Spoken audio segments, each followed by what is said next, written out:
Hello everyone, welcome to lecture number 2.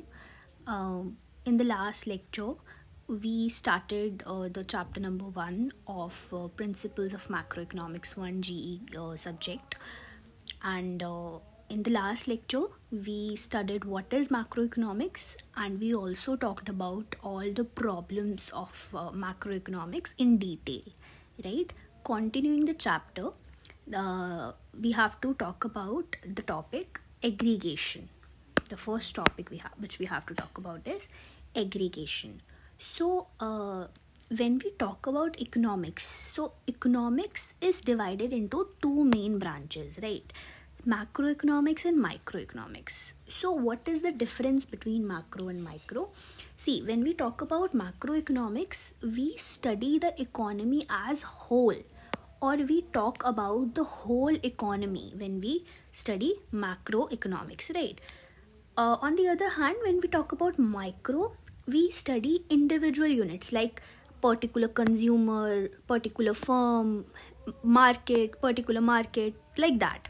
So the difference between macroeconomics and microeconomics is of the level of study, right? So if we talk about the concepts, see, whether we are talking about macroeconomics or microeconomics, we study similar concepts in both, like demand and supply, market behavior, price determination. It's just that they are applied at different levels. So, what does it mean? For example, that if I'm talking about microeconomics, so I will study the demand of a particular product or the supply of a particular product. And on the other hand, if I am studying macro, I'll talk about the total demand. What is the total demand of all the goods and services in the economy? That would be aggregate demand. Again, aggregate means total, right? In macroeconomics, I'll talk about total supply, not a supply of a particular good, right? So again, if I'm talking about prices in micro, I will study the prices of a particular good, right? Whereas in macroeconomics, we will talk about general prices, overall general prices in the economy. So the only difference is the level of study, right? So these same concepts are just applied at different levels. So when we are talking about micro, we are studying small units, a single producer, a single market, a demand of single product, supply of single product, price determination for a single product. So that is of our concern, right? In macro, we are talking about entire economy, right? Okay. So if we talk about what microeconomics studies, so it studies concepts like one consumer spending decision. Again, see, we are talking about one consumer because small units we are studying, right? One worker's wage, particular worker's wage, one company's production. So these types of concept we deal with in microeconomics. So these concepts are really small to change the whole economy, right? One single consumer spending decision cannot really affect the whole economy, right? So that's what we say. When we talk about macro, it does not focus on small details, because in macroeconomics our main concern is the entire economy. We are studying the economy as a whole. We are not going into the small details, into the small units. For example, it says that instead it focus on overall totals for the whole country. So it talks for every concept. Now macroeconomics is going to talk about the totals, overall totals, जैसे कि it ignores brand or product differences. It only studies total spending by consumer. So in micro, if I am studying the demand or consumer spending behavior, so I will study that consumers कौन से good पर कितना खर्चा कर रहे हैं, whether they are buying this from this brand or that brand. So that is of my concern if I am studying microeconomics.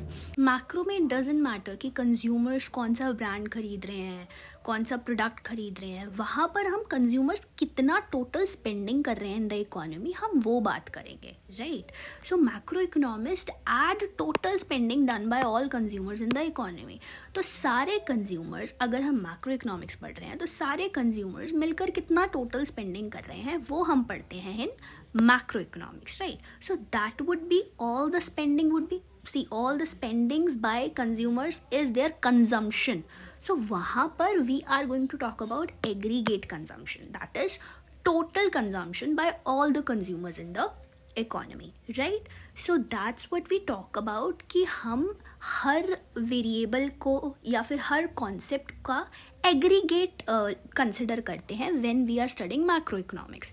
So when we add together small individual values, हम small individual values को add कर लेते हैं to get a national total, national level पर उसकी value निकालने के लिए.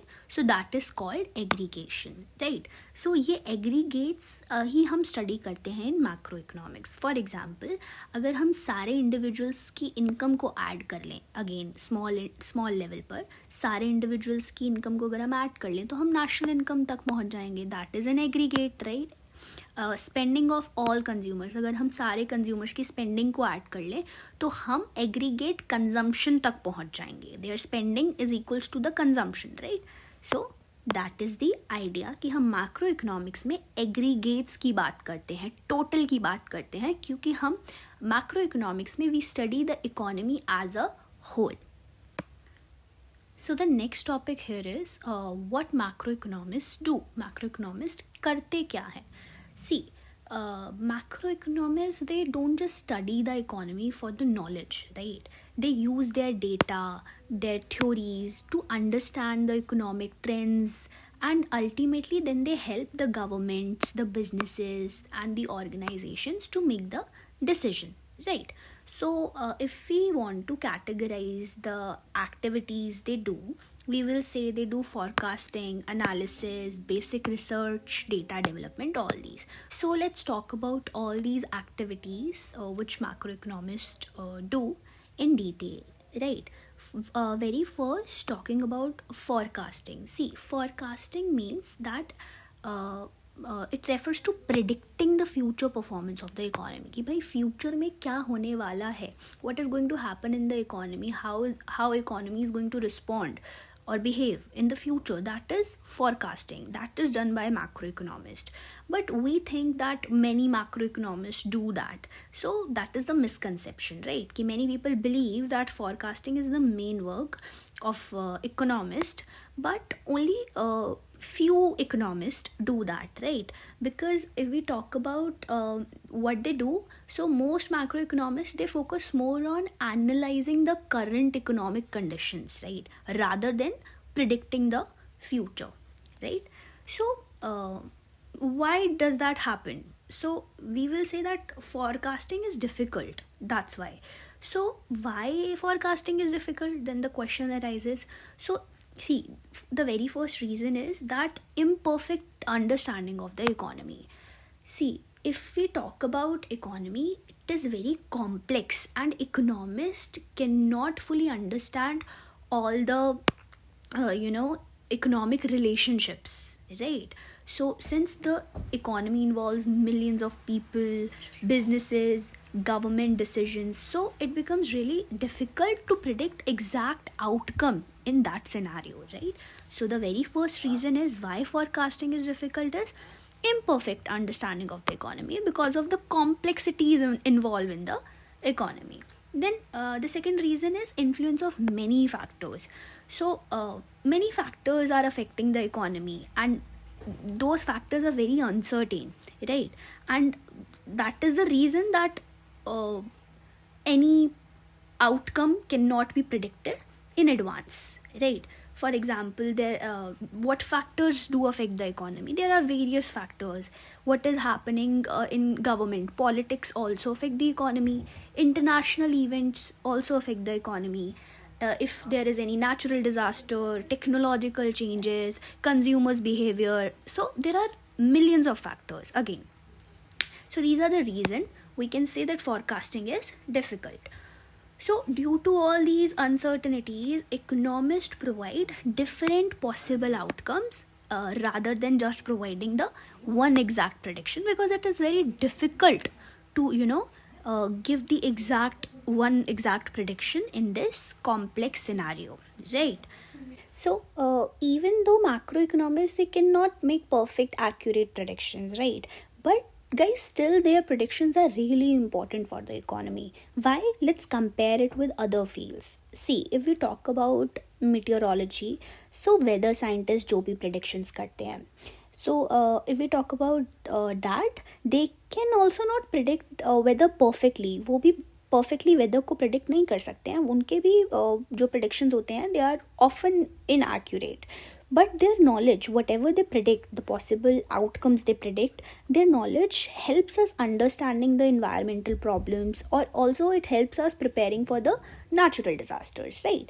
अगर हम मेडिकल साइंस की बात करें, सो जो डॉक्टर्स हैं वो भी बिल्कुल एग्जैक्टली प्रिडिक्ट नहीं कर सकते कि कब पेशेंट को कोई बीमारी होगी, when patient will suffer from the particular disease, but yet they can estimate the risk, right?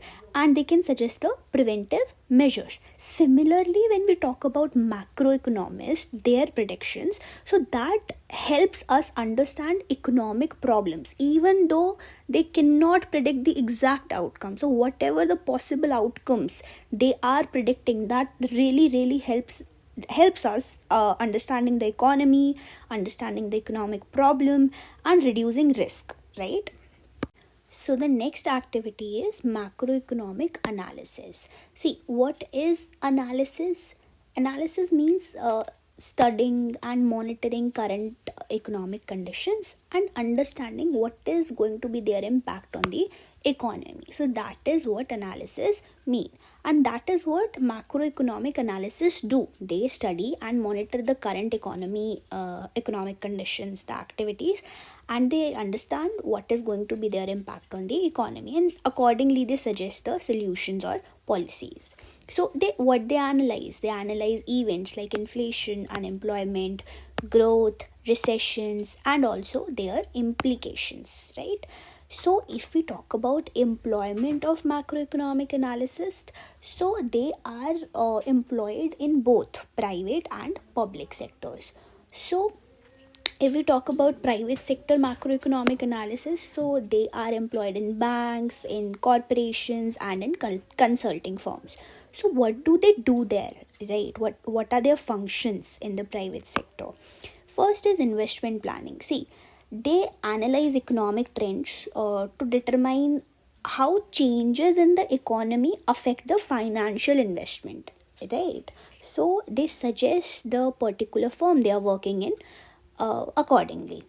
Then business expansion decisions. So they help their firms decide whether it is right time to expand their operations, their firm, or not, by analyzing the economic condition again, right? Demand analysis. See, they study how economic conditions affect the demand for goods and services, right? Their firm deals with, right? So consultancy services. So some macroeconomic analysts, they provide economic advice to clients on a fee basis. So that's what they do. So that is it in private sector. If we talk about public sector macroeconomic analysis, so they work for governments and for other international organizations like World Bank and IMF, right? So what do they do there? Policy making assistance. So see, public sector analysis, they help governments to formulate economic policies, again by analyzing everything. Preparation of economic reports. So they analyze macroeconomic problems prevailing, and they prepare reports suggesting possible solutions for that, right? Then policy evaluation. So they study the effectiveness and the consequence of different policy options. So that's what they do. They evaluate the policies. So that these are the functions of a macroeconomic analyst in public sector. Guys, talking about role of analyst in policy institution कि analyst का policy making में क्या role रहता है. So first is monetary policy में भी उनका support रहता है, that those officials जो कि at the end monetary policies decide करते हैं, वो भी they do take advice from economic analyst. Again, advising government leaders. So these analysts do advise government leaders which policy is good, which is relevant according to the situation, and also in budget analysis. Then we talk about limitations of macroeconomic policy. Guys, अगर हम बात करें कि हमारी country में अगर बहुत अच्छे वेल ट्रेंड एनालिसिस्ट भी हैं, तब भी ज़रूरी नहीं है कि हमारी कंट्री इफ़ेक्टिव पॉलिसीज़ लेकर आ पाए, बिकॉज अगेन हमने बात की थी ऊपर रीज़न की कि जो इकोनॉमी है it is very complex, right. So बहुत सारे फैक्टर्स हैं that influences, and again it is very complex to understand कि उसके लिए एक परफेक्ट और एक बेस्ट पॉलिसी लेकर आना it is very difficult, right. So first reason is कि complexity of the economy, right. That is the limitation, that we cannot come up with the best macroeconomic policy. And the second reason is political influence, कि in the democracy जो end decision होगा वो government leaders का होगा. तो जो भी economist advice कर रहे हैं they are advising right thing, but sometimes it happens कि जो leaders हैं वो public के short term benefits के लिए जो decision ले लेते हैं वो economy के लिए long term बेसिस पर इतने इफ़ेक्टिव नहीं होते हैं. So these are the reason, political influence की वजह से अक्सर सही पॉलिसीज़ नहीं आ पाती हैं, right. So the third activity is macroeconomic research. So it studies how the overall economy works, right? So research could be done. It includes various methods, right? Through mathematical analysis, psychological experiments, computer simulations, like that. So the main goal of research is to develop general principles and insights about economic functioning, to understand the economy, right? And these insights help us in solving economic problems, making different policies, and forecasting economic trends, right? Okay, so let's talk about the example. For example, an economist working at IMF, if he's helping a country control inflation, so how will he use research to do that? So they will study inflation control policy which are used by other countries, then they will analyze results and country specific factors, right. Then they will apply theoretical knowledge to design suitable and the best policy for the particular country. So that's how it works. And talking about economic theory in macroeconomic research and economic model. So economic theory is basically a logical set of ideas that explains an economic behavior, right. So logical set of ideas is economic theory, and economic model is a simplified representation of the economy, right. And models are often represented mathematically. Then we talk about criteria for evaluating economic theories or models. So first is realistic assumptions. So firstly we see that are the assumptions practical and reasonable. Then we talk about usefulness of the model. So is the model simple and understandable, and can it be used to solve real economic problems, right? Then we talk about testability. So can these predictions be tested using real world data? That tells us the testability of the model.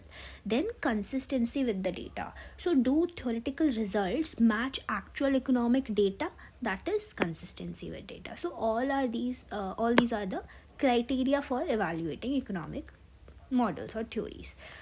So the next activity is data development. So we have talked about that macroeconomics, what they do, they study the economy as a whole, right. And to do that, for studying the economy, they need data, they need real numerical data. Without data, the analysis would just be the guesswork. So they do need real data. So that is the important activity, the data development. So it includes collection, organization, and analysis of economic data. So economists, they use data for what purposes? To assess current economic activities or conditions, to make forecast, to analyze policy alternatives, and to test economic theories. So for all these purposes, they do need the data, right? So if we talk about the sources of data collection, so most economic data is collected and published by government agencies and by central banks. So the mostly the data is collected and published by government and central bank. Also many private organization, they also collect and publish various data sets, so economic forecasting companies and marketing firms, right? So the next topic, we talk about why macroeconomists disagree, right? So even though macroeconomics has developed through years of research, data collection and analysis, still economists often disagree on various economic issues. Now this disagreement, it creates confusion because people expect economists to give one clear answer, to provide the exact solution for the problem. But in reality, हमने ऊपर भी बात की थी, in reality क्या होता है, the economy is very complex and it is really hard to understand the economy and the factors affecting the economy. इसलिए it is very hard to come up with the exact solution or exact one perspective, right? So highlighting this confusion, there is a remark by Harry Turman that goes like, he said he wanted one-handed economist, because economists often say that on one hand this, but on other hand this. So this shows that how economists often present multiple point of views. There is a question that, is the disagreement always real? So disagreement among macroeconomists, that sometimes appears larger than actually what it is, and there are reasons behind that. First is that media, right? Media, it focuses on controversial issues, it highlights the debates and disagreements, because again, to attract public attention. And the second reason is the public nature of macroeconomics, because we know any macroeconomic policy, it affects everyone, be it related to inflation, growth, taxation, unemployment. So debates, when macroeconomic debates happen, they usually happen in public rather than in academic discussions and in private. So these are the reasons that highlights the disagreement between macroeconomists. Now, main reason for disagreement is positive versus normative analysis. So this is very important. See, when we talk about positive analysis of a policy, in positive analysis, we talk about what will happen, right? If we adopt a particular policy, what are going to be the consequences for that, right? Economic consequences की हम बात करते हैं, हम cause and effect relationships की बात करते हैं, we talk about facts, right? So in positive analysis, it is objective and scientific, it is based on data and economic models, it does not include personal judgments. वहाँ पर जब आप positive analysis कर रहे हो किसी policy का, वहाँ पर पर्सनल जजमेंट नहीं आता कि whether this policy is good और bad, that doesn't include, right? Because we are talking about facts, right? It doesn't judge whether something is good or bad. For example, let's understand it through this example. If government reduces income tax by 5%, so government comes up with the policy that it will reduce the income tax by 5%. तो positive analysis में हम यहाँ पर study करेंगे कि इसके consequences क्या होंगे, how will consumption change, how will investment change, what will happen to government revenue. So all the factual study, all the economic consequences, all the cause and effect relationship, जब हम ये study करते हैं, that is called positive analysis, right?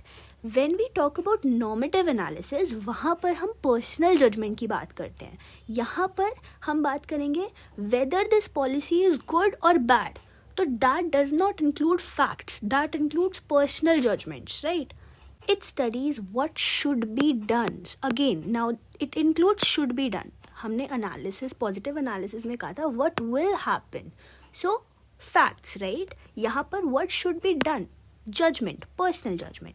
So it is based on value judgment. It depends on personal beliefs and social priorities. Cannot be proven purely by data, right? Because again, it includes personal judgment, not facts. So it cannot be proved by data. So considering the example again, should the government reduce, अब यहाँ पर देखो should आ गया कि हमने बात की थी, यहाँ पर हम बात कर रहे थे कि अगर गवर्नमेंट इनकम टैक्स को 5% से रिड्यूस कर दे, तो पॉजिटिव एनालिसिस में हमने फैक्ट्स की बात की थी, इकोनॉमिक कॉन्सिक्वेंसेस की बात की थी कि क्या होगा, what will happen, how will it impact economy. यहाँ पर हम बात कर रहे हैं कि क्या गवर्नमेंट को ये करना चाहिए, should government actually reduce income tax bye 5%। तो यहाँ पर पर्सनल जजमेंट आ जाएगा। कुछ इकोनॉमिस्ट कहेंगे नो, नहीं करना चाहिए, they may disagree with this, right, because they prefer high taxes, they prefer, और some may agree with this because they prefer low taxes. So यहाँ पर normative analysis में हम बात करेंगे कि is the policy desirable or not, right? और positive analysis में हम बात करते हैं about the consequences of the policy. Talking about two major schools of thoughts in macroeconomics, classical approach and Keynesian approach. Let's talk about classical approach. See, invisible hand का जो idea था, it was introduced by Adam Smith in his book called the wealth of Nations. Now it states, classical approach says कि जब individuals they work for their own self interest, they indirectly promote overall social welfare. See, when people are trying to earn profits in economy, their wages or their personal benefits, unintentionally or indirectly they help society by producing goods, services and employment, right? That is what it says. It says in a free market economy, economic activities are automatically coordinated without central control. When we are talking about free market economy in classical approach, it says ki it doesn't need any central control, it doesn't need to be controlled by government. Economic activities अपने आप they are automatically coordinated, खुद से coordinate हो जाती हैं, right? So the key assumption in this approach is कि markets like financial market, labor market, goods and services market, these market must operate without any central restriction, right? Markets should be free. There shouldn't be any restriction like minimum wage, price control, no restriction, no intervention of the government, right? It says that price and wages are really flexible, right? And they adjust quickly to balance the demand and supply in the economy. So in classical approach, it says that prices acts as signal. Prices acts as signal. So prices जो हैं they guide economic decision. Change in price guide economic decision. How? Let's consider an example. For example, in a particular country, oil का जो import है वो reduce हो गया है because of any war condition और पॉलिटिकल इंस्टेबिलिटी. तो in country A the oil import has decreased, right? So now what will happen? This has decreased the oil supply in the country. तो क्योंकि supply has decreased तो उस चीज़ के prices will increase. किसकी चीज़ की अगर supply कम हो गई है then prices as a result will increase.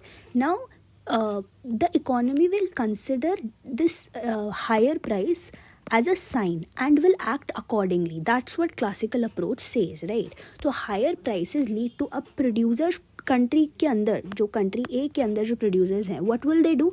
They will start producing more oil, right? They will start the oil production, increase the oil production, and consumers will also act accordingly because of higher fuel prices, higher oil prices. They will consume less, so they will reduce the demand, and also they will demand for alternate energy sources. So now what will happen कि supply कम हो गई, as a result prices has increased. Considering this as a sign, economy खुद से adjust हो जाएगी. Supply घट गई थी, now what is happening? Supply, prices के बढ़ने पर सप्लाई बढ़ रही है क्योंकि प्रोड्यूसर्स कंट्री के अंदर खुद प्रोड्यूस कर रहे हैं, एंड जो कंज्यूमर्स हैं उन्होंने डिमांड करना कम कर दिया है. So supply will increase and demand will decrease till the point the market equilibrium is again established. So this is what classical approach says कि इकोनॉमी खुद से एडजस्ट हो जाती है automatically through price change. So economy price change को signal की तरह consider करके then it acts accordingly and adjust automatically, right? So it says that government should have limited intervention. There is no need for government to intervene economy can adjust itself. Markets are capable of self-correction, right?